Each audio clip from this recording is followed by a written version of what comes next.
بسم اللہ الرحمن الرحیم۔ آموس کی بگھی جس وقت مصری حدود میں داخل ہوئی تو اچانک رودا نے بگھی کا پردہ ہٹایا اور اپنے باپ کو مخاطب کیا، اے میرے باپ، آپ نے اس غلام کی طرف دیکھا جس کا نام لیوس ہے اور جس نے ہمیں سوسا سے قاہرہ تک پہنچانے کا وعدہ کیا تھا۔ دیکھ میرے باپ، اس نے اپنا وعدہ تو پورا کر دیا ہے۔ اس وقت ہم مصر کی حدود میں داخل ہو کر ایک طرح سے محفوظ اور مامون ہو چکے ہیں۔ میرے باپ، تو اس لیوس نام کے غلام کی طرف تو دیکھ، اس نے اپنے گلے سے سنہری سلیب اتار دی ہے، اور تو یہ بھی دیکھ میرے باپ، اس نے اپنے سر پر امامہ باندھ لیا ہے، اور امامے کے ایک پلو سے اس نے اپنا چہرہ بھی ڈھانپ لیا ہے۔ دیکھ میرے باپ، اس کی اس حالت سے میں خوفزدہ ہوں، لگتا ہے یہ اپنا چہرہ چھپا رہا ہے، کہیں یہ کوئی جرائم پیشہ شخص تو نہیں ہے۔ اپنی بیٹی رودا کے اس انکشاف پر لمحہ بھر کے لیے آموس نے چونک کر بگھی کے پشتی حصے میں امیر ترنتائی کو دیکھا۔ ترنتائی نے واقعی اپنے گلے سے سنہری سلیب اتار دی تھی، سر پر امامہ باندھ رکھا تھا، اور امامے کے پلو سے اس نے اپنا چہرہ بھی ڈھانپ لیا تھا۔ تھوڑی دیر تک مایوسانہ سے انداز میں آموس امیر ترنتائی کی طرف دیکھتا رہا، پھر اپنی بیٹی کا حوصلہ بڑھانے کے لیے کہا، میری بیٹی، یہ شریف انسان ہے، غلام ہے یا کوئی اوباش اور جرائم پیشہ، ہمیں اس سے کیا غرض؟ اس نے ہمیں سوسا سے نکال کر قاہرہ پہنچانے کا وعدہ کیا تھا، اور تو دیکھتی ہے میرے خیال میں یہ اپنا وعدہ پورا کر رہا ہے، اس لیے کہ ہم مصری حدود میں داخل ہو چکے ہیں۔ اگر یہ جرائم پیشہ ہے تو ابھی تک اس نے ہمیں کسی قسم کا نقصان پہنچانے کی کوشش نہیں کی، اور مجھے امید ہے کہ یہ ایسا کرے گا بھی نہیں۔ یہ شکل سے مجھے کوئی جرائم پیشہ نہیں بلکہ انتہائی معزز اور اعلیٰ و عرفہ شخص لگتا ہے۔ اگر یہ غلام ہے تو یوں جان میری بیٹی، یہ اس کی بدقسمتی ہے۔ اپنے باپ کی اس گفتگو سے رودا مطمئن ہو گئی تھی، پھر سفر خاموشی سے جاری رہا، یہاں تک کہ وہ قاہرہ شہر میں داخل ہوئے۔ آموس بگھی کو ہانکتا ہوا جف سازوں کے بازار میں داخل ہوا تھا، پھر ایک حویلی کے سامنے بگھی کے گھوڑوں کو روک دیا تھا۔ اس کے بعد وہ نیچے اترا اور امیر ترنتائی کے قریب آیا اور سرگوشی کے انداز میں اس سے مخاطب ہوا۔ اتنی دیر تک رودا اور اس کا بھائی سمیر بھی بگھی سے اتر کر اس کے قریب آ کھڑے ہوئے تھے۔ میرے محسن، مجھے اس سے کوئی غرض نہیں کہ تو غلام ہے اور تیرا نام لیوس ہے اور تو نصرانی ہے۔ تو نے سوسا سے ہمیں قاہرہ پہنچانے کا وعدہ پورا کر دیا ہے، اس لحاظ سے تو ہمارا محسن اور مربی ہے۔ پھر اس کے ساتھ ہی آموس مڑا، بگھی کے اندر سے نقدی کی ایک تیلی اس نے نکالی، دوبارہ وہ امیر ترنتائی کے قریب آیا اور نقدی کی تیلی اس کی طرف بڑھاتی ہوئے کہا، دیکھ لیوس، جو تو نے اپنا عہد ایمانداری سے پورا کیا ہے، یہ تمہاری ایمانداری، جفاکشی اور جرأت مندی کا انعام ہے۔ آموس کی اس گفتگو کے جواب میں ایک اچھڑتی ہوئی نگاہ امیر ترنتائی نے آموس، رودا اور سمیر پر ڈالی۔ اس نے ابھی تک اپنا چہرہ ڈھانپ رکھا تھا، پھر اس نے اپنے گھوڑے کو موڑا اور مرنے والوں کے گھوڑوں کو وہ بڑی تیزی سے ہانکتا ہوا ایک طرف چلا گیا تھا۔ آموس، رودا اور سمیر اسے دیکھتے رہ گئے تھے۔ اس کے جانے کے بعد رودا نے اپنے باپ آموس کو مخاطب کر کے کہنا شروع کیا، اے میرے باپ، یہ کیسا بے غرض انسان ہے، نہ جانے یہ کون ہے، اپنے چہرے، اپنے حلیے، اپنی شخصیت، اپنے جسم کی ساخت سے مجھے غلام نہیں لگتا، اور میرا دل کہتا ہے یہ نصرانی بھی نہیں ہے۔ یہ قاہرہ شہر سے خوب شناسا ہے اور یہاں کا رہنے والا ہے۔ ابھی آپ نے دیکھا کس تیزی سے اپنے گھوڑے کو موڑا اور سارے گھوڑوں کو ہانکتا ہوا بڑی بے باکی سے ایک طرف چلا گیا تھا۔ اے میرے باپ، اس شخص کی ذات سے کوئی راز وابستہ ضرور ہے۔ بوڑھا آموس اپنی بیٹی رودا کی اس گفتگو کا جواب دینا ہی چاہتا تھا کہ جب سازوں کے اس بازار میں جس حویلی کے سامنے انہوں نے بگھی کو روکا تھا، اس حویلی کے سامنے جو جف سازی کی دکان تھی، اس سے ایک بوڑھا نکلا اور بڑی تیزی سے بگھی کی طرف بڑھا تھا۔ اسے دیکھتے ہی آموس اپنی بیٹی رودا کی گفتگو کا جواب دینے کے بجائے اس کی طرف لپکا، پھر اس کے قریب جا کر بڑی گرمجوشی سے اسے مصافحہ کیا اور انتہائی ارادت مندی میں پوچھا، بزرگ اولیاس، آپ کیسے ہیں؟ قبل اس کے وہ بوڑھا یہودی سردار آموس کے اس سوال کا جواب دیتا، رودا اور اس کا بھائی سمیر ایک ساتھ بھاگے اور نانا پکارتے ہوئے اس بوڑھے سے لپٹ گئے تھے جسے آموس نے اولیاس کہہ کر پکارا تھا۔ بوڑھا اولیاس تھوڑی دیر تک رودا اور سمیر کو اپنے ساتھ لپٹا کر انہیں والہانہ پیار کرتا رہا۔ اس کے بعد وہ زور زور سے پکارنے لگا، سفتونا، سفتونا، جلدی سے باہر آؤ، دیکھو کون آیا ہے۔ اولیاس کی اس پکار پر رودا اور سمیر دونوں بہن بھائی الگ ہو کر کھڑے ہو گئے تھے۔ اتنی دیر تک حویلی کے اندر سے ایک بوڑھی خاتون نکلی جس کا نام صفتونہ پکارا گیا تھا۔ اسے دیکھتے ہی رودا اور سمیر دونوں بہن بھائی بھاگے اور نانی پکارتے ہوئے اسے لپٹ گئے تھے۔ اس بوڑھی خاتون نے بھی بری طرح ان دونوں بہن بھائی کو اپنے ساتھ لپٹا لیا۔ پھر وہ عجیب سے انداز میں ان کے چہرے، ان کی پیشانیاں، ان کے منہ بڑی تیزی سے چومتے ہوئے انہیں پیار کرنے لگے تھے۔ اتنی دیر تک آموس بھی اس خاتون کے قریب آیا اور بڑی عقیدت میں پوچھا، مادر محترم تم کیسی ہو؟ جواب میں صفتونہ نے بڑی شفقت میں کہا، آموس میرے بیٹے تم بڑے اچھے وقت میں آئے ہو۔ میں روز رودا اور سمیر کو یاد کرتی تھی اور یہ خواہش کرتی تھی کہ یہ دونوں بہن بھائی یہاں میرے پاس آ کر رہیں۔ میں تنہائی میں بڑی الجھن محسوس کرتی ہوں۔ اس پر آموس کہنے لگا، مادر محترم اب رودا اور سمیر دونوں بہن بھائی تمہارے پاس ہی رہیں گے، بلکہ میں بھی یہیں قیام کروں گا۔ ہماری بستی سوسا میں ہم تینوں پر ایک مصیبت آن پڑی تھی، اس کی وجہ سے اب ہم بستی سے نکل آئے ہیں۔ قبل اس کے کہ صفتونہ کچھ کہتی، اولیاس نے پوچھ لیا، آموس تم تینوں بھگی کے پاس پریشان اور الجھے کھڑے تھے۔ اس پر آموس کے بجائے رودا نے جواب دیتے ہوئے کہنا شروع کیا، نانا یہ بات تو آپ کو بابا بعد میں بتائیں گے کہ ہم نے اپنی بستی کو کیوں چھوڑا، پر اس بستی سے نکالنے والا ہمارا ایک موسن ہے جو غلام ہے۔ اسی نے بڑی جان فشانی سے کام لیتے ہوئے ہمیں سوسا کی بستی سے نکالا اور ہمیں یہاں لے کر آیا۔ ہم چاہتے تھے کہ وہ ہمارے ساتھ اس حویلی میں داخل ہو، اس لیے کہ اس نے ہم پر بہت بڑا احسان کیا ہے، لیکن وہ ایسا بے غرض شخص نکلا، بس ہمیں یہاں چھوڑنے کے بعد اپنے گھوڑے کو بگاتا ہوا یہاں سے چلا گیا۔ اس نے اپنے آپ کو غلام ظاہر کیا تھا اور اپنا نام لیوس بتایا تھا۔ نانا کیا آپ قہرہ میں کسی ایسے شخص کو جانتے ہیں جو غلام اور نام اس کا لیوس ہو؟ اس پر اولیاس نے کہا لگایا، رودا میری بیٹی تو بھی بھولی ہے، اس شہر میں کتنے ہی غلام ہوں گے، میں کس کو جانوں گا؟ رودا پھر بول پڑی، نانا وہ شخص غلام نہیں لگتا تھا، اس کی شخصیت، اس کی بول چال کا انداز، اس کی شجاعت، اس کی بہادری، اس کا مردانہ وار دشمنوں سے ٹکرا جانا اس بات کی غمازی کرتا تھا کہ وہ ہرگز غلام نہیں، آزاد ہے، بلکہ ایسا تیغزن ہے جس کا مقابلہ نہیں کیا جا سکتا۔ میرا دل کہتا ہے کہ اس نے اپنے آپ کو ہم سے چھپا کر رکھا ہے، ورنہ وہ قہرہ کی کوئی بہت عرفہ و اعلیٰ شخصیت ہے۔ اس پر اولیاس آگے بڑھا اور رودا کے سر پر ہاتھ پھیرتے ہوئے کہنے لگا، میری بیٹی، میری بچی، تمہیں فکر مند ہونے کی ضرورت نہیں ہے، وہ کوئی بھی ہے، اگر ہمیں کبھی مل گیا تو اس کے احسان کا تیرا نانا بدلہ ضرور چکائے گا۔ اب تم سب حویلی کے اندر چلو اور آرام کرو۔ اس کے ساتھ ہی سمیر نے آگے بڑھ کر حویلی کا بڑا پاٹک کھول دیا تھا۔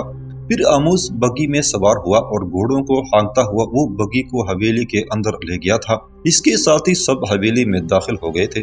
قاہرہ کے قصر شاہی میں سلطان رکن الدین کے مجلس مشاورت کے سارے ارکان اپنی اپنی نشستوں پر بیٹھ چکے تھے کہ اتنے میں قصر کے اس حصے میں سلطان رکن الدین کی آمد کی نوید پکاری گئی۔ تھوڑی ہی دیر بعد پشتی دروازے سے سلطان رکن الدین قصر کے اس کمرے میں داخل ہوئے۔ اسے دیکھتے ہی مجلس شورا کے سارے ارکان اپنی جگہوں پر اٹھ کھڑے ہوئے تھے۔ سلطان نے ہاتھ کے اشارے سے سب کو بیٹھنے کے لیے کہا، خود بھی وہ اپنی نشست پر بیٹھ گیا تھا۔ تھوڑی دیر تک ایوان کے اس کمرے میں خاموشی رہی، پھر سلطان کی آواز گونجی، میرے عزیزو، میرے رفیقو، میں تم سے یہ خوشخبری کہوں کہ امیر ترنتائی اپنی مہم سے لوٹ چکا ہے اور مجھ سے ملاقات کر چکا ہے۔ میں نے اسے بلوا بھیجا ہے۔ تھوڑی دیر تک وہ ایوان میں داخل ہوگا اور اپنی کارگزاری سے سب کو آگاہ کرے گا، اور آج ہی فیصلہ بھی ہوگا کہ ہم نے بحیرہ روم کے ساتھ ساتھ نصرانیوں نے جو مسلمانوں کے لیے صلیبی بمر بنا لیے ہیں ان پر حملوں کی ابتدا کرنی ہے۔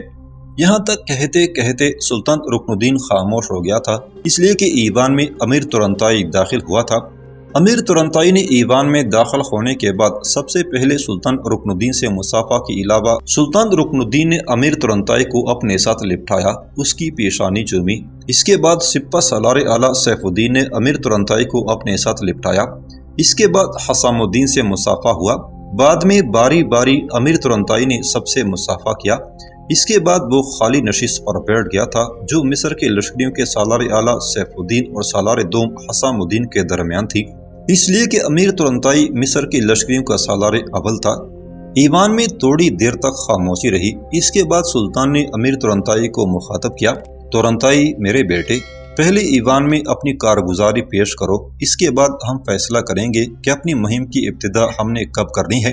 اس پر امیر ترنتائی فوراً اپنی جگہ پر اٹھ کھڑا ہوا اور اس نے تفصیل کے ساتھ دمشق کے بشپ کے علاوہ حضور صلی اللہ علیہ وسلم کے متعلق کتاب سے پھیلانے والے پادریوں کے خاتمے اور پھر وہاں سے لنگڑے راہب کے بیس میں بیلفورڈ کے شہر جانے، وہاں کے بشپ، پادریوں اور مسلمانوں کے کاروان پر حملہ آور ہونے والے برالیون کے بیٹے ایرش اور ٹیمپلر کے سالار الواس کے قتل کی روداد پوری تفصیل کے ساتھ سنا ڈالی تھی۔ امیر ترنتائی جب خاموش ہوا تو سارے چھوٹے بڑے سالار، علماء، قاضی اور شورا کی دیگر ارکان باری باری اپنی جگہوں پر کھڑے ہو کر امیر ترنتائی کو اس مہم کی کامیابی پر مبارکباد دینے لگے تھے۔ تھوڑی دیر تک یہ سلسلہ جاری رہا، پھر امیر ترنتائی اپنی جگہ پر بیٹھ گیا۔ اس کے بعد ایوان میں سلطان رکن الدین کی فیصلہ کن آواز گونجی، ترنتائی، تمہاری غیر موجودگی میں مورۃ النعمان کے 2 علماء اس ایوان میں داخل ہوئے تھے اور انہوں نے مسلمانوں کے اس کاروان کی تباہی کی روداد سنائی تھی جو بیلفورڈ کے ٹیمپلروں کے ہاتھوں تباہ و برباد ہوئے۔ وہ روداد سننے کے بعد میں نے فیصلہ کر لیا تھا کہ بحیرہ روم کے ساحل کے ساتھ ساتھ ان نصرانیوں نے مسلمانوں کے لیے جو صلیب کے بمر بنا رکھے ہیں، میں انہیں نیست و نابود کر کے رہوں گا۔ مجھے تمہاری واپسی کا انتظار تھا، اب جب کہ تم لوٹ آئے ہو تو میں تم سب کو مطلع کرتا ہوں کہ آنے والے جمعے کو نماز کے بعد لشکر قاہرہ سے کوچ کرے گا اور دشمن کی قلعہ بندیوں پر حملہ آور ہونے کی ابتدا کرے گا۔ اسی سلسلے میں تم میں سے کچھ کہنا چاہتا ہے تو کہے۔ جواب میں سب خاموش رہے۔ اس خاموشی پر سلطان رکن الدین کے چہرے پر مسکراہٹ نمودار ہوئی، پھر اس کی آواز دوبارہ گونجی، اس کا مطلب ہے کہ تم سب میرے اس فیصلے سے متفق ہو۔ سنو سیف الدین، ترنتائی اور حسام الدین، تم تینوں چونکہ بالترتیب لشکریوں کے سپہ سالار اول اور سالار دوم ہو، لہٰذا اس ایک ہفتے کے دوران تم اپنی لشکریوں کی کوچ کی تیاریاں مکمل کر لو۔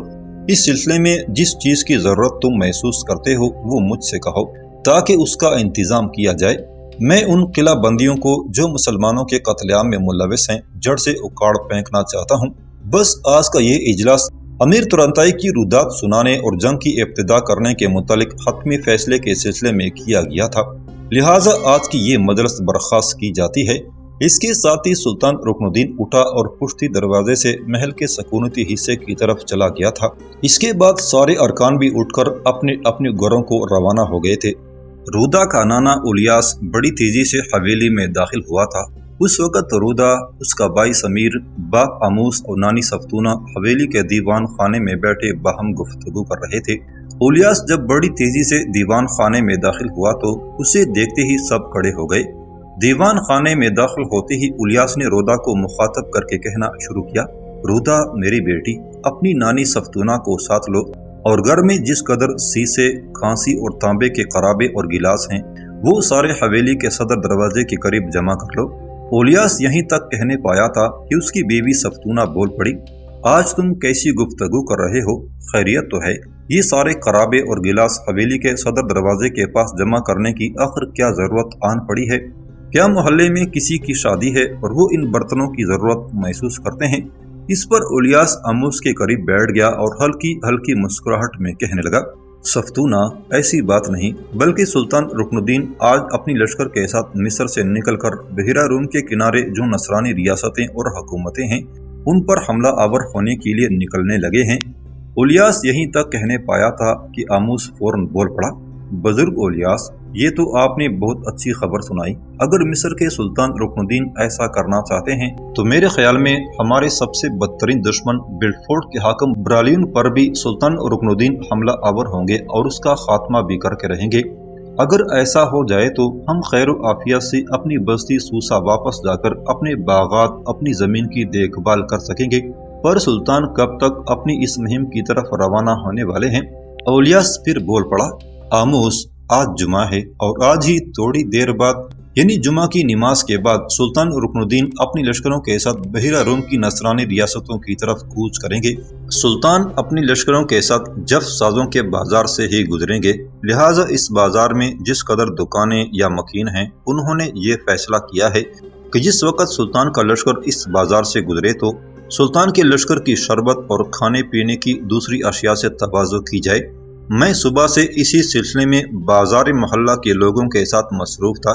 شربت کے لیے میں نے اپنی طرف سے 10 خطروں کا بوجھ انار مہیا کیے ہیں۔ اس کے علاوہ کھانے پینے کی دیگر اشیاء کے علاوہ تازہ اور خشک پھل کا بھی میں نے اہتمام کیا ہے۔ یہ ساری چیزیں ایک جگہ جمع ہیں اور ان کے چھوٹے چھوٹے پیکٹ بنائے جا رہے ہیں۔ دیگر لوگوں نے بھی شربت کے لیے اناروں کی خریداری کی ہے۔ یہ سارے انار ایک جگہ جمع کیے گئے ہیں اور بازار ہی میں ایک کھولو سے ان کا رس نکالا جا رہا ہے۔ تھوڑی دیر تک رس کے بھرے ہوئے مٹکے ہر گھر میں پہنچا دیے جائیں گے تاکہ لشکر جب گزرے تو گھروں کے مکین لشکریوں کی توازو اپنے اپنے گھروں میں رہ کر سکیں، تاکہ کم وقت میں زیادہ سے زیادہ لشکریوں کی توازو ہو سکے۔ یہاں تک کہنے کے بعد الیاس جب خاموش ہوا تب حسین رودا بول پڑی، نانا یہ تو آپ نے بہت اچھا کام کیا ہے۔ الیاس مسکرا دیا، بیٹی اگر یہ اچھا کام ہے تو اپنی نانی صفتونہ کے ساتھ اٹھ اور جو کچھ میں نے کہا ہے ویسا ہی کر۔ الیاس کے کہنے پر رودا اور صفتونہ اٹھ کھڑی ہوئی اور گھر میں جس قدر شیشے، تانبے اور کانسی کے قرابے اور گلاس تھے وہ سب نکال کر گھر کے صدر دروازے کے پاس جمع کرنے لگے تھے۔ تھوڑی ہی دیر بعد کچھ لوگ انار کے رس بھرے ہوئے مٹکے اور سامان کی بڑی بڑی گانٹیں لے کر حویلی میں داخل ہوئے تھے اور الیاس نے انہیں وہ ساری چیزیں صدر دروازے کے پاس سے رکھنے کا حکم دیا تھا اور وہ سب چیزیں رکھ کر واپس چلے گئے تھے۔ تھوڑی ہی دیر بعد الیاس چونک سا پڑا، اس لیے کہ جب سازوں کے بازار میں یک بارگی کئی دفعے بجنے کی آوازیں سنائی دی تھی۔ دفوں کی آواز سنتے ہی الیاس بول پڑا، اب مستعد ہو کر اپنے اپنے سامان کے پاس کھڑے ہو جاؤ۔ یہ جو دفیں بج رہی ہیں یہ اس بات کی نشاندہی کرتی ہیں کہ سلطان رکن الدین کا لشکر جب سازوں کے بازار سے گزرتا ہوا ادھر ہی آ رہا ہے۔ الیاس کے کہنے پر سب نے اپنے اپنے ہاتھوں میں کئی تھیلیاں اٹھا لی تھیں۔ تھوڑی ہی دیر بعد سلطان رکن الدین کا لشکر دکھائی دیا۔ لشکر بڑا آہستہ آہستہ جب سازوں کے بازار سے گزرتا ہوا آگے بڑھ رہا تھا، اس لیے کہ لوگ بڑی تیزی سے لشکریوں کو شربت پلانے کے ساتھ ساتھ انہیں کھانے پینے کی چیزیں بھی تقسیم کر رہے تھے۔ اس بنا پر لشکر کی رفتار بہت دھیمی اور آہستہ ہو کر رہ گئی تھی۔ لشکر جب نزدیک آیا تو آموس نے چونکتے ہوئے اپنی بیٹی رودا کو مخاطب کیا، رودا میری بیٹی سامنے دیکھ۔ رودا سامنے دیکھنے لگی تھی۔ اس موقع پر آموس کچھ کہنا چاہتا تھا کہ الیاس بول پڑا، کیوں سامنے کیا ہے؟ لشکر ہی تو آ رہا ہے۔ آموس نے پوچھا، یہ جو درمیان میں ہے یہ کون ہے؟ الیاس کہنے لگا، یہ خود سلطان رکن الدین ہے۔ اس پر رودا چونک کر بولی، اے میرے باپ، سلطان کے بائیں جانب آپ نے دیکھا کون ہے؟ یہ تو وہی غلام لیوس ہے جو ہمیں ہماری بستی سوسا سے بحفاظت نکال کر یہاں لایا تھا۔ جب ہم نے اس کی اس خدمت کا معاوضہ دینا چاہا تو یہ فوراً اپنے گھوڑے ہانک کر چلا گیا تھا۔ اس کے بعد اس نے ہم سے ملنے کی کوشش ہی نہیں کی۔ رودا کی اس گفتگو کے جواب میں رودا کی نانا الیاس نے ایک طرح سے اسے جھڑک دیا، رودا میری بیٹی، یہ تم کیسی گفتگو کر رہی ہو؟ لشکر کے آگے وسط میں خود سلطان رکن الدین ہے، ان کے دائیں جانب سلطان کے لشکروں کے سپہ سالار اعلیٰ سیف الدین، بائیں جانب لشکریوں کے سپہ سالار اول امیر ترنتائی ہیں۔ اس پر رودا نے کسی قدر بلند آواز میں کہا، نانا یہ وہی لیوس نام کا غلام ہے جو ہمیں سوسا سے نکال کر لایا تھا۔ الیاس نے پھر سخت آواز میں کہا، دیکھ بیٹی، یہ لیوس نہیں ہے نہ غلام ہے، یہ بڑی صاحبی عزت شخصیت ہے، لہٰذا اسے آئندہ غلام یا لیوس کہہ کر مت پکارنا، میں جانوں ایسا کہنا امیر ترنتائی کی توہین ہے۔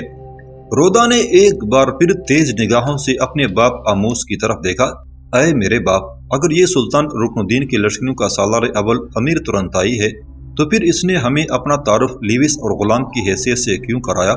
اور پھر سب سے بڑھ کر یہ کہ سوسا کی نالگر ابن خزرون نے بھی اسے غلام لیوس بتایا تھا۔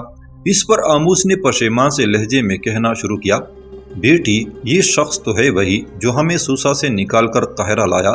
میرے خیال میں ابن خزرون نے جو اس کا تعارف ہم سے غلام لیوس کی حیثیت سے کرایا، ہو سکتا ہے اس میں بھی کوئی بہتری اور مصلحت ہوگی اور یہ امیر ترنتائی سلطان رکن الدین کی طرف سے کسی اہم مہم پر ہو اور اپنا آپ ظاہر نہ کرنا چاہتا ہو۔ رودا نے اس بار توصیفی انداز میں اپنے باپ کی طرف دیکھا۔